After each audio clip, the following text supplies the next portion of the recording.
When Russia attacked Georgia back in 2008, everybody was surprised. Oh, what's happening? This war, what's going on? And I started to look at Russia differently at that point. I was suspicious of Putin, obviously. Who's that guy? But and then Georgia happened, so I started to perceive his actions and Russia's actions, and I started to see a pattern. I saw how they talked, how they started to make history revisions, especially for the Baltic states, for instance, that Soviet Union was right to occupy the Baltics and blah blah blah. And actually, I told in public, in the press, in the very beginning of 13, that I started to feel that Ukraine is going to be the next issue. I didn't know when, but it was like a bad feeling I had. And well, 14, Crimea. I saw what happened, and also should say probably I have a background in some kind of Swedish intelligence, something. I see a Russian soldier, and I know what I see. I remember in Crimea, I looked at the weapons that they were sporting, the new Kalashnikovs, the Val suppressed, integrated suppressor service. I saw this is Russian Federation. They are attacking Ukraine. Then Donbass started, and I saw these uprising, rebels, whatever. This is just bullshit. Russia is attacking Ukraine, and I understood that if we let this happen, next target for Russia is the Baltic states, obviously. So Lithuania, I live there. It's not gonna happen. You're not gonna pass this time. I looked at the Ukrainian army, and I saw they had lots of problems. There was a very, very, how should we say, they had, so many problems. I understood that, but they were fighting, and people younged up, volunteers. So I had decided quickly that I'm going to support the people that fight in Ukraine from Lithuania. And we did. And the beginning, of course, people in Lithuania understand we got together some money, a couple of 10,000 euro, whatever. And we started to go there. My first trip was to Donetsk airport, not in the airport, but near the airport. And we got involved in the war. And quite quickly, we started to be quite efficient. For many reasons, that's maybe not for this interview, but so it's been going on. I've been telling for 10 years now. I told war is coming.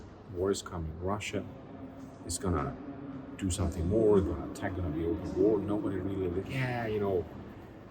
it's unfortunate. Donbass, whatever.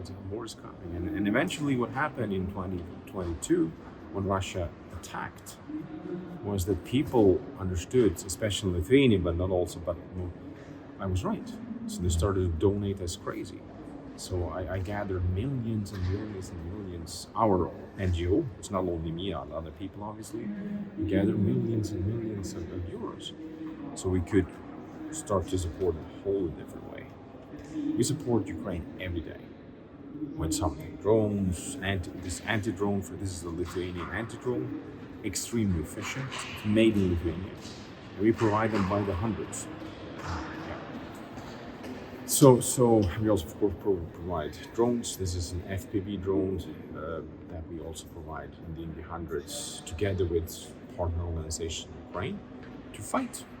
If you don't have ammunition, if you don't have shells, use drones. Very simple. No, we are not helping enough, and we're not helping in the way we should. We must understand that war in Ukraine, when you have been in the war, you see how it works, what is efficient, how you, for instance, have to decentralize the support effort. You cannot do everything via a centralized system. Ukraine is tricky. Not everything works out as it should, and in order to be fast enough, we are working with the units all the time, brigades, regiments, etc., because we have learned that is the way that you get most effect for your support. And also, another thing, you start to understand the war. You understand what you're looking at. Now, what is the biggest problem, I think, for the European Union and most of others, they are helping. We have to be fighting. Yes, we can help. We don't have to fight ourselves. We have to be understand we are fighting by helping. Now we are providing support. We call it, it's a term, we call it firework politics. Oh, we handed over some tanks, we handed over some, yeah, whoa. But you have to understand in the war, you have to follow through. You have to be a part of this war support effort, as we are. And that is not, we're not there yet. So it's both about volumes. I always say we have to do 10 times more now, so that we don't have to do 100 times more in the future. So it's both about volumes, but also about how the support is provided. And the basic problem here is that European politicians, and also not only European, but they do not want to admit that at this point we are at war with Russia. That's the biggest problem.